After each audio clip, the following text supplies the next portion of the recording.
हम लोग class 8 science की सीरीज़ पढ़ रहे हैं जिसमें हम लोग ऑलरेडी 9 चैप्टर तक कंप्लीट कर चुके हैं। आज की जो वीडियो होगी इसमें हम लोग चैप्टर 10 पढ़ेंगे, साउंड।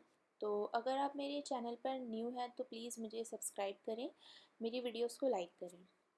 मैंने एक सेपरेट लिस्ट बना दी है, प्ले लिस्ट मैंने एक ऑलरेडी सेपरेट बना रखी है जिसमें आपको 9 चैप्टर तक सारे चैप्टर्स मिल जाएंगे और जो आज का ये 10 चैप्टर होगा ये भी मैं उसमें ऐड कर दूँगी। तो जल्दी से स्टार्ट करते हैं। Sound play an important role in our lives. It helps us to communicate with one another. We hear a variety of sound in our surrounding. अब क्या है कि जो साउंड है हमारा ये हमारी लाइफ में बहुत ही ज़्यादा इम्पॉर्टेंट रोल प्ले करता है। लाइक हमें अगर किसी से कम्युनिकेट करना हो तो हम हमारी वॉइस के थ्रू ही करेंगे और हमारी वॉइस एक तरह का साउंड है और हम हमारे सराउंडिंग में बहुत तरह के साउंड सुनते हैं। In a music room of your school, you hear a sound produced by musical instruments like flute, tabla, harmonium. अब जो एक हमारे स्कूल में जो एक म्यूज़िकल रूम होता है उसके अंदर हम बहुत वैरायटी ऑफ सॉन्ग सुनते हैं, वहाँ पर एक इंस्ट्रूमेंट्स होते हैं बहुत तरह के। हर एक इंस्ट्रूमेंट का एक अलग तरह का साउंड होता है, like flute, tabla, harmonium, guitar, piano, ये सब जितने होते हैं सबके एक अलग अलग तरह के साउंड्स रहता है। Sound is produce by vibrating body. अब हमारा साउंड किस तरह से प्रोड्यूस होता है, तो जो हमारा साउंड रहता है ये क्या होता है, एक वाइब्रेटिंग ऑब्जेक्ट रहता है। हम जब किसी भी ऑब्जेक्ट को वाइब्रेट करते हैं, लाइक उसको हम लोग बजाते हैं या उसको हैंग करते हैं या फिर उसको कुछ भी उसके ऊपर हम लोग कुछ भी एक्टिविटी करते हैं किसी भी ऑब्जेक्ट के ऊपर, तो जो वाइब्रेट होती है वो बॉडी, उससे हमारा एक साउंड जनरेट होता है। Touch the school bell when no one is used. What do you feel? Again, touch it when producing sound. You will feel it vibrating.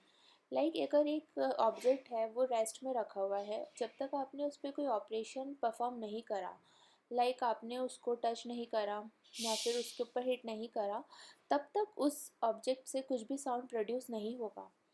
जैसे आप उसको उस पर कुछ परफॉर्म करते हो, कुछ एक्शन परफॉर्म करते हो आपके एक ऑब्जेक्ट के ऊपर, तो वो जो बॉडी रहती है वो वाइब्रेट होती है, वाइब्रेट होने की वजह से उसमें से कुछ साउंड प्रोड्यूस होता है। द टू एंड फ्रो और black and froth motion of an object is called vibration.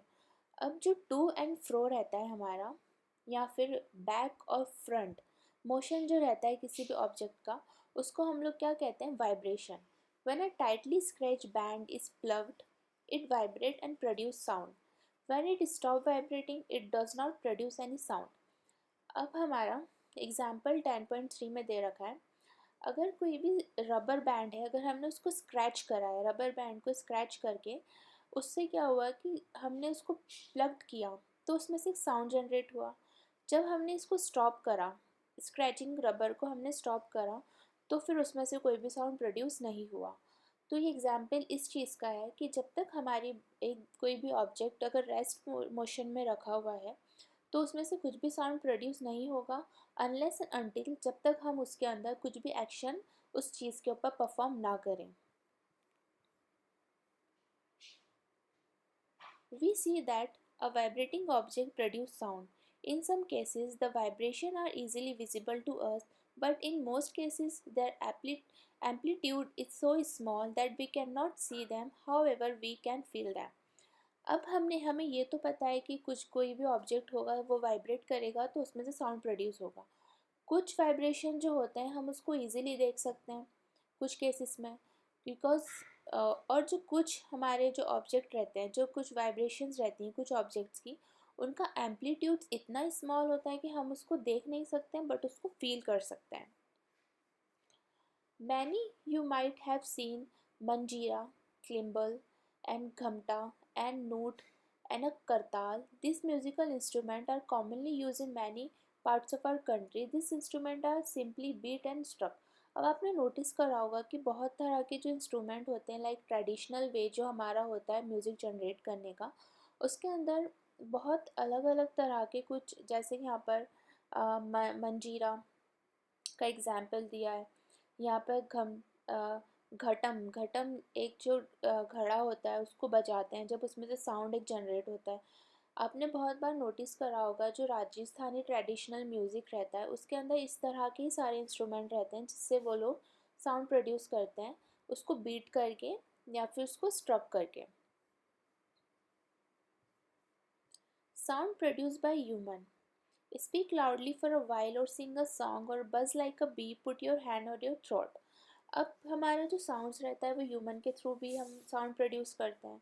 Like अगर हम कुछ गाते हैं या फिर हम बी के जैसा कुछ साउंड निकालते हैं या फिर हमारी जो वॉइस रहती है उसके थ्रू हम लोग बहुत तरह के डिफरेंट डिफरेंट टाइप के हम लोग साउंड्स जनरेट कर सकते हैं।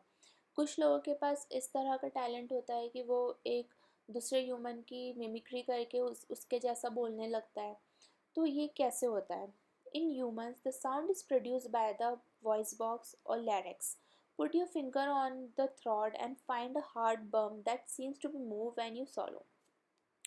अब जो हमारा साउंड रहता है ह्यूमन के अंदर वो कैसे प्रोड्यूस होता है? वॉइस बॉक्स से, और उसको हम लोग लैरिक्स भी बोलते हैं।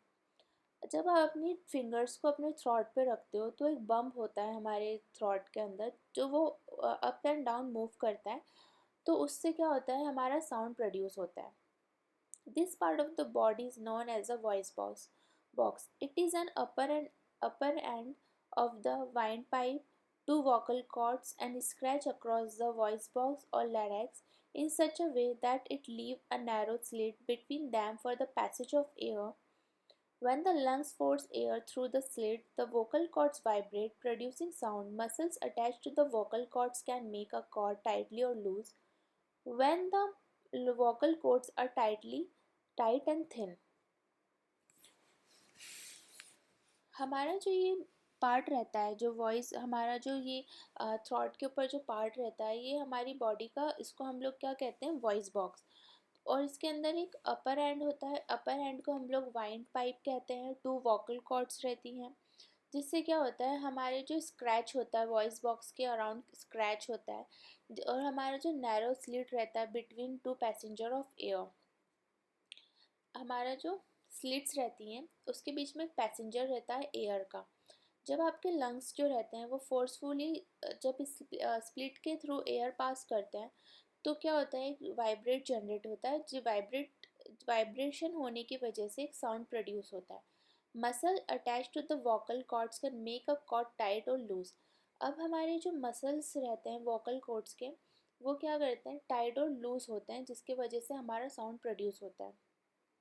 The type of quality of voice is different from when they are loose and thick। अब हमारी जो वॉइस की क्वालिटी रहती है, जब हमारे वोकल कॉर्ड्स अगर लूज़ होते हैं तो उसकी कुछ और साउंड जनरेट होता है। जब वो थिक होते हैं जब कुछ और साउंड जनरेट होता है। Sound need a medium for propagation। When you call your friend who is standing at a distance, your friend is able to hear your voice। Can you think of an explanation? It is possible that decreasing the air in the tumbler had something to do decreasing the loudness of ring। Indeed, you had been able to suck all the air in the tumbler, you will not listen any sound। Actually, sound need a medium to travel। When air has been removed completely from a vessel, it said there is a vacuum in the vessel। The sound cannot travel through a vacuum। अब हमारी जो sound रहता है, तो sound को अब जब sound को ट्रैवल करना होगा तो उसको एयर की ज़रूरत लगेगी। अगर आप कंप्लीटली एक जगह को वैक्यूम कर दें तो उससे साउंड बाहर नहीं जाएगा। इसका बहुत सिंपल एग्जांपल ये है, जब हमारे घर के अंदर एक एम्प्टी रूम रहता है तो उसके अंदर हमारी वॉइस बहुत वाइब्रेट करती है। बट अगर उस रूम में हम लोग बहुत सारा सामान भर दें तो वॉइस हमारी बहुत कम वाइब्रेट होगी, बिकॉज उस रूम के अंदर एयर जो है उसकी क्वांटिटी बहुत कम हो गई। एयर की क्वांटिटी कम होने की वजह से जो हमारा वाइब्रेशन ऑफ साउंड है उसकी भी लो हो गया, वो भी बहुत लो हो गया, जिससे क्या हुआ कि हमारी वॉइस ट्रैवल नहीं करती है। तो यही एक रीज़न है हमारा कि जो साउंड है उसको एयर की ज़रूरत लगती है ट्रैवल करने के लिए और वाइब्रेट होने के लिए। जैसी जो वाइब्रेशन होती है उसको एयर की ज़रूरत लगती है साउंड प्रोड्यूस करने के लिए। We find that sound can travel through wood or metal। In fact, sound can travel through any solid। You can perform interesting activity to show that sound can travel through strange. अब हमारा जो sound रहता है वो would और metal के through भी हमारा ट्रैवल करता है। और अगर आपको ये नोटिस करना है कि ये कैसे ट्रैवल करता है तो आप एक्सपेरिमेंट करके देख सकते हैं। We have learned so far that vibrating objects produce sound and it carry in all direction in medium. The medium could be gas, liquid और solid. अब जो हमारा मीडियम रहता है साउंड को ट्रैवल करने का, वो गैस भी हो सकता है, वो लिक्विड भी हो सकता है और वो सॉलिड भी हो सकता है। जो हमारा वाइब्रेटिंग ऑब्जेक्ट है उसको जब साउंड में वो कन्वर्ट होता है तो वो हमारे लिक्विड भी उसका मीडियम हो सकता है साउंड में ट्रैवल करके साउंड प्रोड्यूस करने का, वो गैस भी हो सकता है और वो सॉलिड भी हो सकता है। सॉलिड का एग्जांपल है हमारा metal and would. We hear sound through our ears. The shape of our outer part of the ear is like funnel. When sound enter it, it travel down canal at the end of which there is a thin stretch membrane. अब जो हमारा year का जो shape रहता है, outer shape जो रहता है ईयर का, वो फनल जैसा होता है जिसके अंदर साउंड ट्रैवल करता है कनाल के थ्रू। और जो उसकी लास्ट जो स्क्रैचिंग थिन स्ट्रीच रहती है उस मेम्ब्रेन होती है, उसको हम लोग क्या बोलते हैं, ईयर ड्रम। हमारी जो लास्ट स्क्रैच मेम्ब्रेन रहती है उसको हम लोग ईयर ड्रम कहते हैं। It performs an important function. To understand what a eardrum does, let us build a thin can model of a drum. ये एग्जाम्पल है हमारा एंड्रम का। अब हम आगे बढ़ते हैं। The eardrum is like a scratched rubber sheet. Sound vibration make the eardrum vibrate.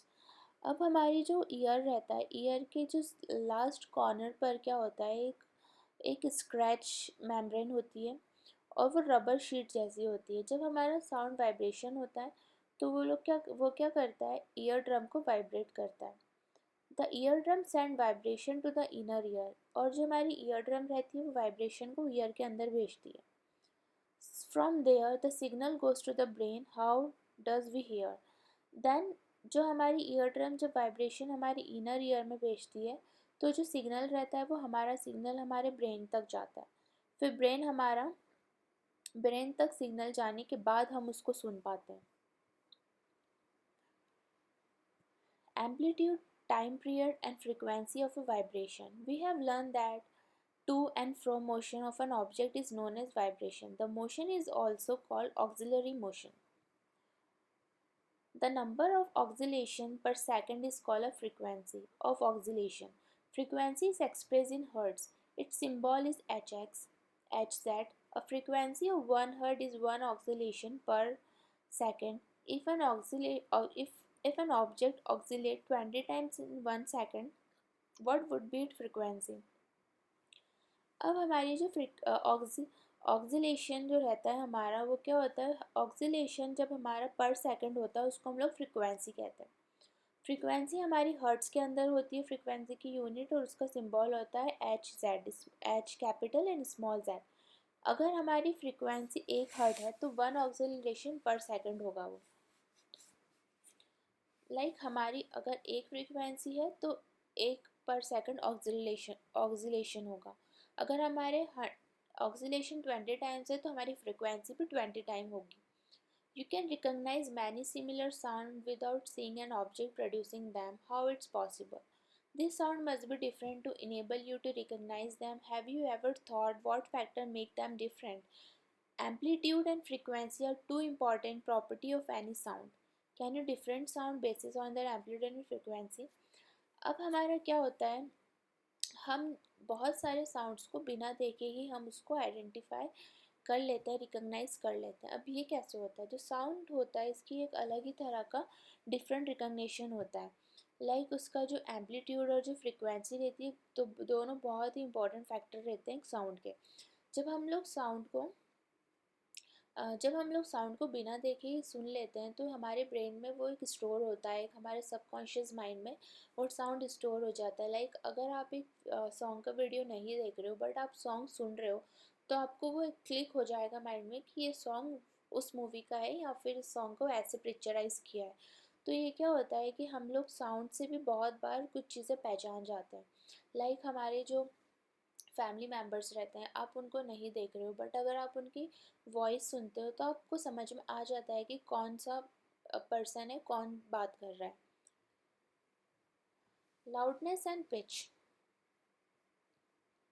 The loudness of sound depends on its amplitude. When an amplitude of vibration is large, the sound produces loud. When an amplitude is small, the sound produces feeble. अब हमारी जो loudness और जो होती है वो sound की, वो डिपेंड करती है उसके एम्पलीट्यूड पर। अगर एम्पलीट्यूड हमारा वाइब्रेशन का बहुत ज़्यादा होगा तो ज़्यादा साउंड प्रोड्यूस होगा, एम्पलीट्यूड अगर साउंड का कम होगा तो कम साउंड प्रोड्यूस होगा। Compare the sound of baby with that of an adult. Is there any difference? Even if two sound are equally sound, they differ in some way. अब हमारे जो एक बेबी होता है और एक जो ह्यूमन होता है बड़ा, उन दोनों की वॉइस में काफ़ी डिफरेंस होता है। लाइक एक मिच्योर वॉइस अलग समझ में आती है, एक बेबी की वॉइस अलग समझ में आती है। तो जो बेबी की वॉइस है उसका एम्पलीट्यूड कम है, इसलिए वो लाउडनेस उसकी जो साउंड प्रोड्यूस करने की वो कम है। बट जो एक एडल्ट के अंदर उसका एम्पलीट्यूड काफ़ी ज़्यादा है, तो उसका जो साउंड प्रोड्यूस करने की उसकी कैपेसिटी भी बहुत ज़्यादा होती है। हमें बहुत बार साउंड एक जैसा लगता है, बट उसका जो एम्पलीट्यूड रहता है वो डिफरेंट रहता है। आपने ये काफ़ी बार देखा होगा कि जो बहुत वर्ड सॉन्ग्स आने लगे हैं आजकल, लाइक 1G 2G ऐसे करके साउंड्स होता है। तो इसमें क्या होता है कि आपको अलग अलग म्यूज़िक और जो साउंड रहता है वो अलग अलग सुनाई देता है। तो ये क्या होता है, उसका एम्पलीट्यूड पे डिपेंड करता है ये सब चीज़ें, कि उसका साउंड और जो उसकी फ्रिक्वेंसी है वो लोग उसको कैसे सेट करते हैं। The frequency determine the shrillness and pitch of a sound. If the frequency of vibration is higher, we say that the sound is shrill and has a higher pitch. If the frequency of vibration is low, we said that the sound has lower pitch. For example, a drum vibrates with lower frequency, there it produces a low pitch sound. On the other hand, a whistle has high frequency, produce a sound of higher pitch. A bird make a higher pitched sound where a lion make a low pitched roar. However, the roar of a lion is very loud while the sound of a bird is quite feeble. अब हमारी श्रीलनेस and pitch क्या होती है। जो श्रीलनेस होती है, हमारी जो फ्रीक्वेंसी होती है वाइब्रेशन की, अगर वो हाई होती है तो हमारा क्या होता है, जो श्रील होता है वो काफ़ी ज़्यादा होता है साउंड का, और वाइब्रेशन ज़्यादा होती है। If the frequency vibration is low, अगर हमारी फ्रीक्वेंसी की वाइब्रेशन लो है तो हमारा पिच भी लो होगा। फॉर एग्ज़ाम्पल, अगर हम ड्रम को वाइब्रेट करते हैं, मारते हैं, तो उसकी फ्रीक्वेंसी हमारी क्या होती है, उसमें कुछ प्रोड्यूस होती है। फ्रीक्वेंसी लो पिच हमारा साउंड प्रोड्यूस करती है। वैसे ही हमारा, अगर हमारी जो विसल रहती है, सीटी जो हम बजाते हैं, उसकी फ्रीक्वेंसी काफ़ी ज़्यादा होती है, हाई होती है, और साउंड हमारा जो पिच होता है वो भी हाई होता है। A bird make a high pitched sound where the lion make a low pitched roar. However, the roar of lion is very loud when a bird is feeble. अब जो हमारी बर्ड रहती है उसकी पिच बहुत ज़्यादा हाई रहती है, और जो हमारा लायन रहता है उसकी पिच लो रहती है। बट जब लायन की आवाज़ जो रहती है वो काफ़ी लाउड होती है, और जो बर्ड की आवाज़ रहती है वो सूदिंग रहती है। लाइक आपने इस एग्जाम्पल का ये मतलब है कि जो हमारी बर्ड रहती है वो बोलती तो लाउड है, बट जो हमारी कानों को उसकी आवाज़ चुभती नहीं है, बहुत सूद लगती है, बहुत सॉफ्ट लगती है। बट जो हमारा जो लायन रहता है उसकी काफ़ी लाउड रहती है, थोड़ा धीरे बोलता है वो, बट हमें काफ़ी वो हैवी लगती है वो ईयर्स पर। तो पिच एंड श्रिल का कॉन्सेप्ट यही है। Every day you hear a voice of an child an adult, do you find any difference in their voice? Can you say that the frequency of voice of a child is higher than adult? Usually the voice of woman has higher frequency than the man. अब हमारे जो child और adult रहता है उनकी voice में काफ़ी difference होता है, उनकी फ्रिक्वेंसी में काफ़ी डिफरेंस होता है वॉइस की, और जो हमारी वुमेंस के अंदर फ्रिक्वेंसी ज़्यादा होती है मैन से। Audible and inaudible sound. We know that we need a vibrating body for production of sound. We can hear sound of all vibrating body. अब हमें ये तो पता है कि अगर हमें साउंड प्रोड्यूस करना है तो हमें कुछ भी वाइब्रेटिंग बॉडी चाहिए जिसकी वजह से हमारा साउंड प्रोड्यूस होगा. The fact is that sound is of frequency less than 20 vibration per second cannot be detected by our human ears. अब जो फ्रीक्वेंसी अगर किसी भी साउंड की अगर फ्रीक्वेंसी 20 हर्ट से कम है तो हम वो नहीं सुन पाते हैं, ह्यूमन वो नहीं सुन पाता है. और उसको हम लोग क्या बोलते हैं, inaudible. On the higher side, sound of frequency higher than 20,000 vibration per second like are also not audible to the human ears. For human ears, the range of audible frequency is roughly from 20 to 20,000 hertz. अब क्या है कि अगर human जो है उसकी सुनने की कैपेसिटी सिर्फ 20 हर्ट्ज से 20,000 हर्ट्ज के बीच में होती है.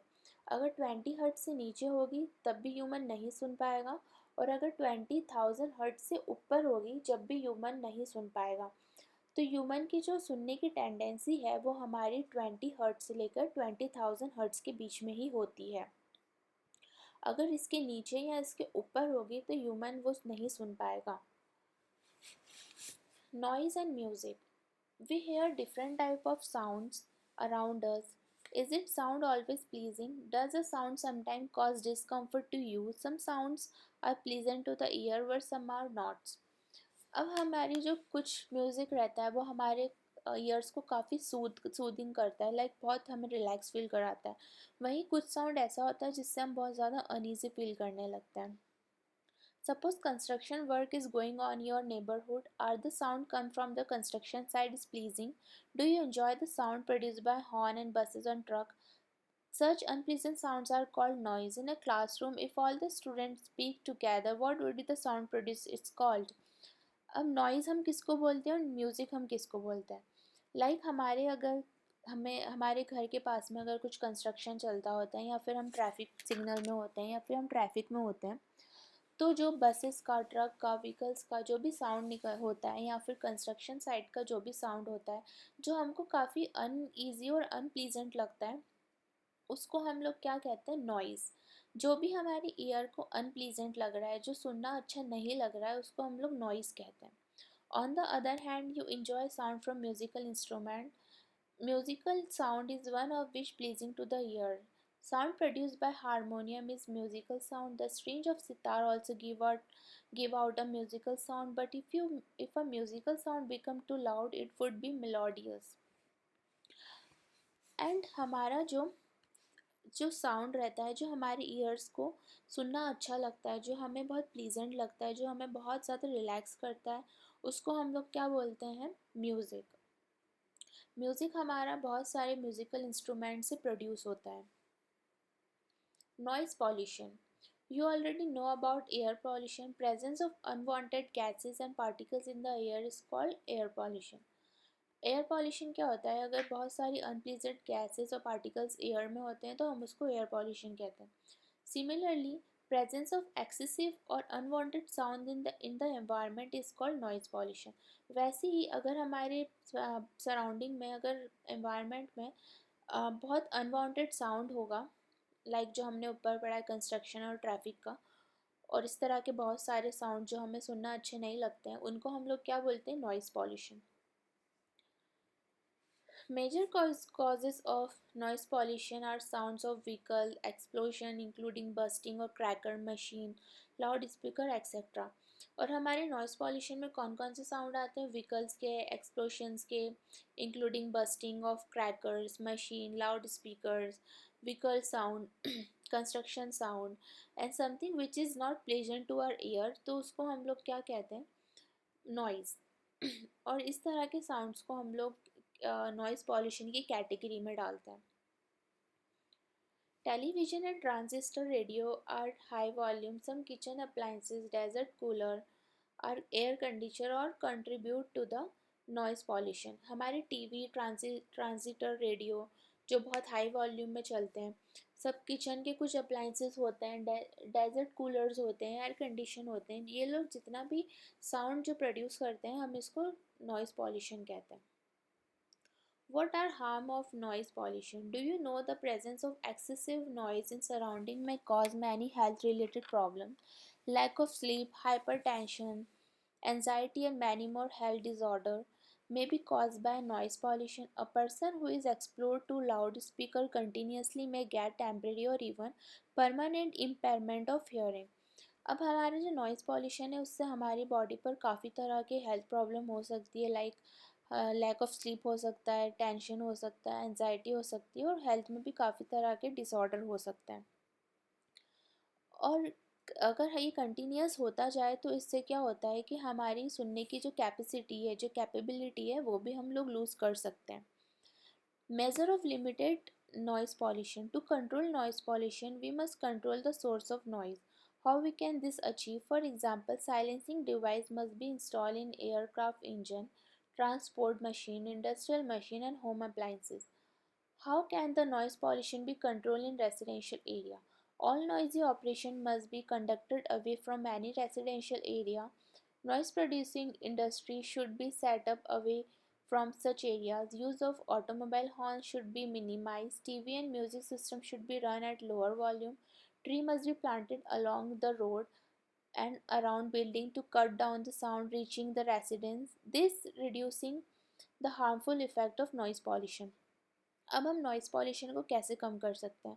लाइक नॉइज़ पॉल्यूशन अगर हमें कम करना है तो हमें साइलेंसिंग डिवाइसेस लगाने होंगे हमारी व्हीकल्स में, जिससे क्या होगा, नॉइज़ पॉल्यूशन कम होगा।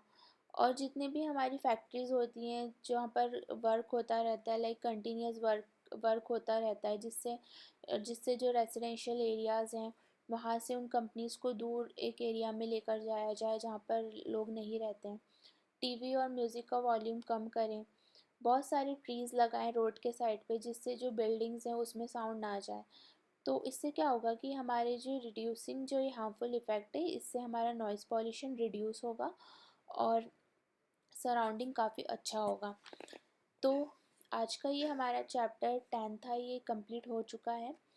और अगर आपने अभी तक मेरे चैनल को सब्सक्राइब नहीं करा है तो प्लीज़ सब्सक्राइब करें, लाइक करें and thank you so much for watching my videos.